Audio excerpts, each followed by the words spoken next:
Media recognition from Bloomberg, Reuters, recycling trade publications. Patented process for 100% recovery of critical metals, including cobalt, lithium, nickel, manganese, aluminum. American Manganese is focused on recycling lithium-ion batteries for electric vehicles. American Manganese trades on the TSX Venture, AMY, the US, AMYZF, and Frankfurt 2AM. For more information, visit AmericanManganeseInc.com or phone me, Larry Ray, at 778-574-4444.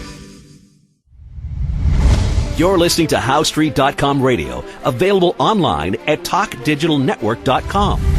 Welcome to HowStreet.com radio, the online source for market opinions. Here is Jim Goddard. My guest is Sean Brodrick, senior editor at WeissRatings.com. Welcome back to the show, Sean. Thanks very much for having me on. Gold has really caught your eye at the start of the week.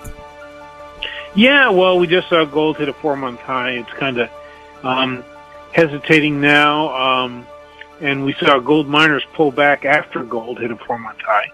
But I'm just using that as an opportunity to add another gold position. You know, I've been adding them pretty steadily during this run-up, and we still aren't at the peak yet. I believe that's a long ways away. The crypto's taking it on the chin. Bitcoin now, whether it was Elon Musk talking about, oh, I'm in Bitcoin, no, I'm out, now I'm back in, or no, I didn't badmouth it when the tweets are there showing that, yeah, you did. Is that a factor, or is it people are waking up that, look, these are little electronic blips that could disappear in a moment, and you have nothing to cash in? Yeah, well, I think that what we're seeing is really hot money just wasn't getting as much bang for its buck in there. So, you know, we're just seeing things rotate elsewhere. You know, that's all. And so I'm not sure where it's actually going, though precious metals looks like at least one place where it's going. And we'll see hot money rotate around. I'm not really the crypto guy I'm not the crypto guy at Weiss Ratings. Probably Tony Sagami is the person to speak to about that. I mean, we've been doing very well in things like precious metals, industrial metals doing extraordinarily well, energy, those kinds of things, even REITs, real estate, that kind of stuff. It's all the inflationary things that are going up, you know, and we're starting to see the market lean that way. I think it has further to go. I don't think it's overdone yet. It's just the recent inflation news was kind of a shock to the market.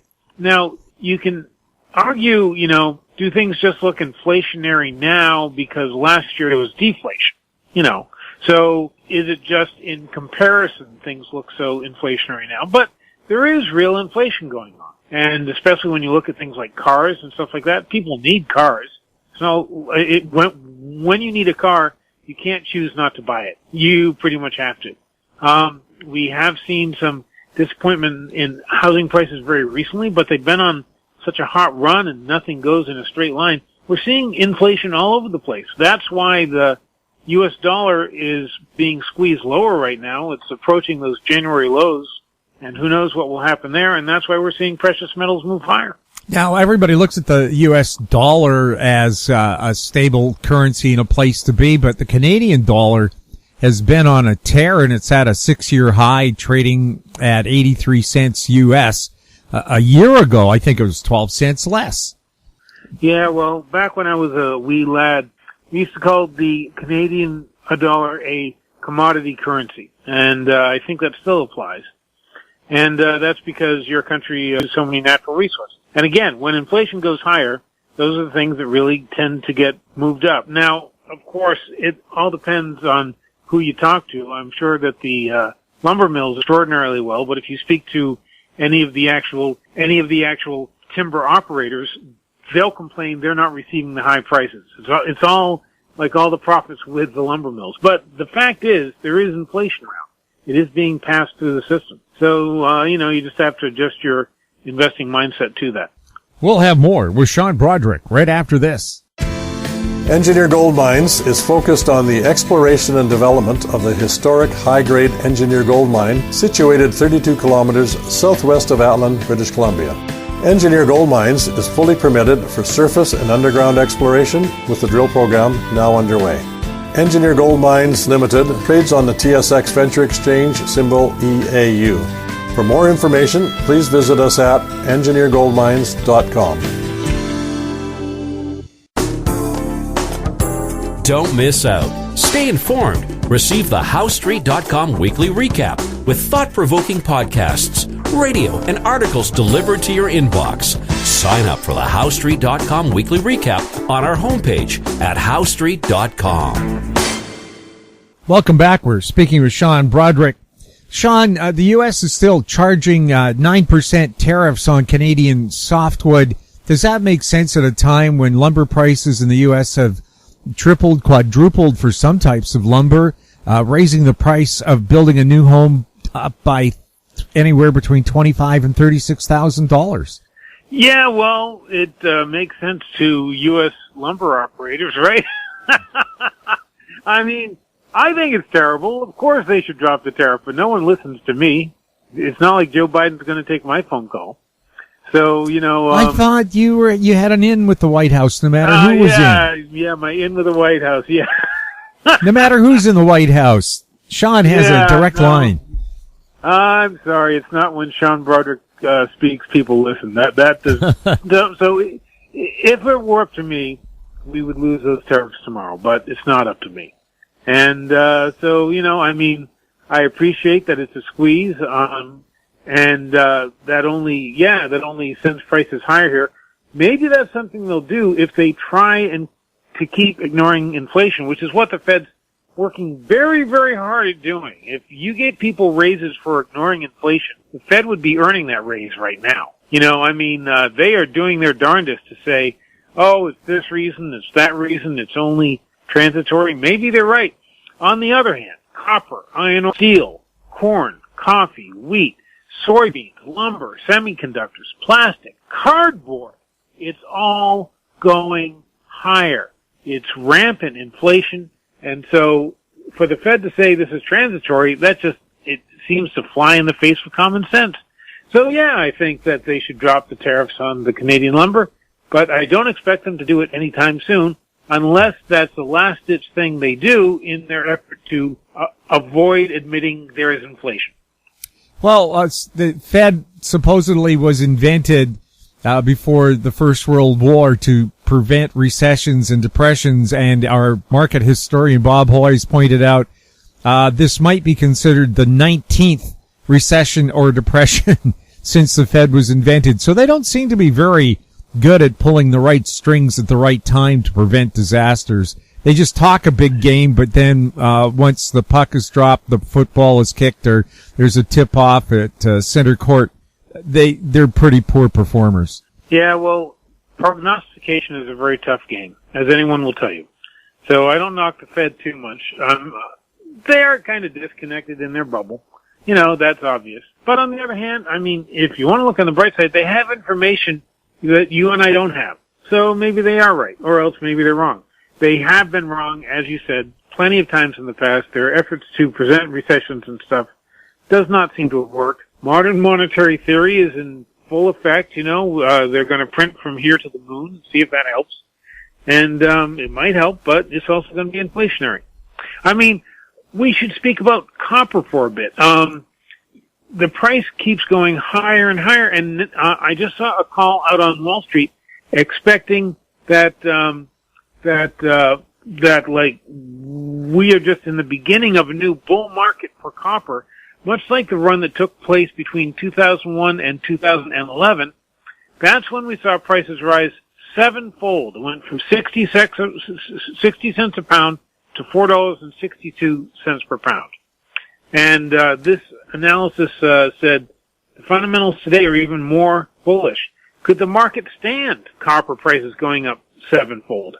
I remember the last time when we had the last big copper bull market, I knew a guy and his job was to fly to China like every 3 weeks because the factories they had over there were trying desperately to make substitutes for whatever they did in copper. Usually they came up with some kind of aluminum-based like substitute. He would go over there and test it. And 9 times out of 10, his answer would be, no, you can't do the substitute. You don't have a good replacement for copper here. So, I mean, are we just at the beginning of a massive commodity bull market led by things like copper? They call copper Dr. Copper for a reason, because it takes the temperature of the global economy. So are we in line for something like that? If we are, then prices will go much higher than most people imagine possible. Sure, aluminum will conduct electricity as well as copper, but aluminum becomes brittle, and if it's flexed at all, eventually it will break, whereas copper, you have to flex forever before a copper wire will break. Because I lived in an apartment that had aluminum wiring, and it shorted out. No. Yeah. So, that's the joys of aluminum wiring from the 70s. And now, thanks to inflation, the listing price on that apartment is probably $3 million. I sold it maybe 10 times, at least 10 times more than I paid for it. But that's Vancouver real estate. I love Vancouver real estate. It's crazy. I have some friends who live up in Vancouver. They're both in the mining industry, husband and wife team, and they just moved out from. They had a very nice apartment in Vancouver, but they've moved out to the suburbs. They have a 5,000 square foot house and a big yard for their kids to run in. But that's part of the changes we're seeing in the pandemic. Is people are realizing we don't have to live right in the city anymore. So we can move out. Further out and get some more of the amenities that come with not being stacked in on top of each other. We're seeing society as a whole go through a big convulsion, and it's hard to predict, how things will end up. I'm just wondering here, kind of off topic for us, but what's going on with those big, giant, empty cities the Chinese built? Is anybody moving into them yet? Well, I read an article by someone in China who said, you people in the West have no understanding of how we do things with these cities that appear empty. They do build them empty, but people are already planning to move into them. So it's just that in that short period of emptiness, they send in photographers and it looks freaking weird, right? But actually there were plans to move people in. So those cities that were empty in those photos, they're probably filled up now.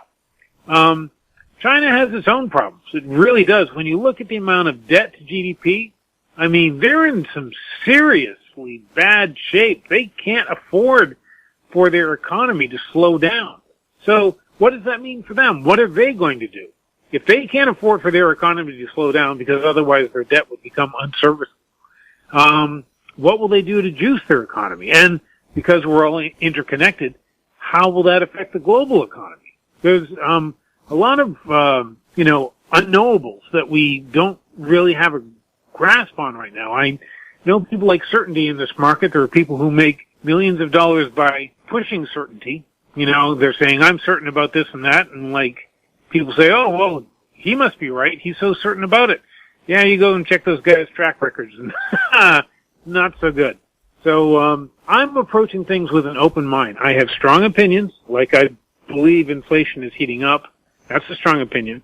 But they're loosely held in that if new information comes in, I'm going to change my mind. I'm just remembering one data point does not mean a change in trend. But if you get 2 or 3 data points, then the trend is changing. I think everyone who is looking at this market today, which is in many ways not really one we've seen before because we had or at least in our lifetimes, because we had a pandemic suppress consumption for the longest time, and now we're seeing a big change in the global economy, in the local economies, and that's just really causing all these tremors throughout the economic system. So I think people have to be open-minded about what's happening. Don't be certain that you know exactly what is going to happen, but just try and seize those opportunities as they come along.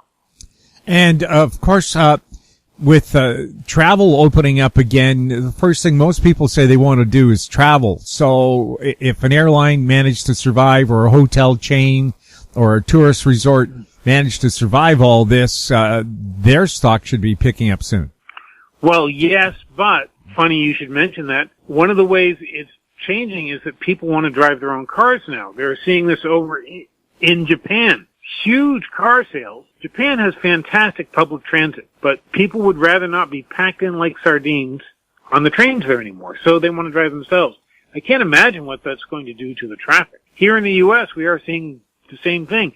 Car sales are soaring, even used car sales. They are just getting so expensive, and that's because of demand. People who did not really need a new car need one now, probably because they're driving it.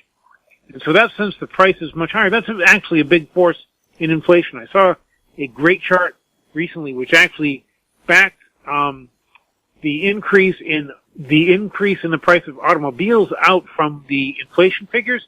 And without that, inflation is actually pretty tame in the U.S. It's the car prices that are really soaring. So again, society is changing. And so we thought we were moving to a thing where people would like drive less every year. It was like less and less miles per capita, right? Well, that seems to be changing. People don't want to be cooped up in like public transport anymore. I'm not saying that airlines won't come back. I'm sure they will. I'm actually planning trips as well, and I'm planning to fly. But when people have a choice, we're probably going to see more people choose to drive simply because they don't want to take the risks anymore. Yeah, and RV sales have gone out the bar window. I don't know what the right thing is to how to express it. But anyway, if you haven't booked your RV or bought one now, you're on a long waiting list. Yeah, you are. Now, I think there will be another side to this. People will buy RVs and realize they hate them. Yeah, you've spent all of this pandemic cooped up with your family in your house or apartment. An RV is a smaller apartment on wheels that you have to find a place to dump the sewage and take on water and gas up. Also, when they get their first gasoline bill, when they fuel up the thing. Back in the 80s, taking the parents' motorhome out for a trip through the Rockies, and it was $200 a shot to gas up. I would imagine it's a lot more now, maybe $800 to gas up your RV. Right, and also they break, as I was watching Kurt Russell talk about his new RV. He said the salesman explained it to him this way. It's like driving a mobile home through a hurricane, basically, because you have this vehicle out there in like 80-mile-an-hour winds, right? And so it's just going to need a lot more repairs. It isn't like your car. You're going to be repairing this thing all the time, or you should be. Many people will probably ignore the repairs that they need to do. And the larger they get, because you need more space in there, then the more expensive they get. So yeah, I mean, some changes could be temporary. Certainly, I think RV sales might be, but then I don't know. So I'm approaching it with an open mind, and we'll just have to see how things go. We heard that motorcycle sales are really coming back, but at the same time, they're kind of not experiencing the bounce they were expecting because the people they usually sell to are kind of aging out of motorcycles, you know? I guess they're all buying RVs. Yeah. Well, I rode a motorbike when I was 18, and I realized it's not a question of will you be in an accident, it's when and how bad. Oh, especially down here in Florida, let me tell you, you're taking your life in your hands because they will give a Florida's driver's license to blind people, you know? And so how well is a motorcycle going to do against those big SUVs at an intersection? You have to wonder. So yeah, there's a lot going on there too. Well, I always wondered if the myth was true that to get your driver's license in Florida, you have to be able to drive 400 miles with your left turn signal on. Sean, thank you. I think I've seen a little of that too. Sean, thank you so much for chatting with us. Thanks very much for having me on. My guest has been Sean Brodrick, Senior Editor at WeissRatings.com. If you have any questions for Sean, you can send them to info@HowStreet.com. Our YouTube channel is Talk Digital Network. Find us on Twitter @HowStreet. We're also on Facebook. I'm Jim Goddard. Thank you for listening. Comments made on HowStreet.com radio are an expression of opinion only and should not be construed in any matter whatsoever as recommendations to buy or sell any financial instrument at any time. Available online at TalkDigitalNetwork.com. HowStreet.com radio is a production of HowStreet Media Incorporated.